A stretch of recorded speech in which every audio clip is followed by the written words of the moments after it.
Kwa mtazamaji, katibu wa wizara ya Leba Shadrack Mwadime amesema kuna juhudi za kuokoa Wakenya walioathirika na mawakala wanaowadanganya kuingia kwenye vita vya Urusi na Ukraine. Tayari baadhi ya wahusika wamekamatwa na zaidi ya kampuni 600 kufungwa.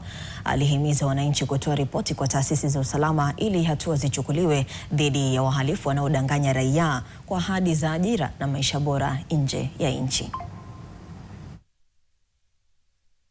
Na wazazi wengi tayari pamoja na pengine spouses wa hawa watu ambao kwa bahati mbaya wamepatikana katika hali hiyo tayari wamefika Foreign Affairs. So tuko na details zao, tumeanza kupata details zao na ni njia gani tutaweza kuwafikia kisha tuweze kuwaokoa na watu warudishe. Na kama mnavyofahamu, hata waziri wa Foreign Affairs ambaye ni Prime Cabinet Secretary wetu amekuwa na mazungumzo na serikali ya Urusi, Russian government, ili tuweze kuona ni jinsi gani tutaweza kuwasaidia warudi.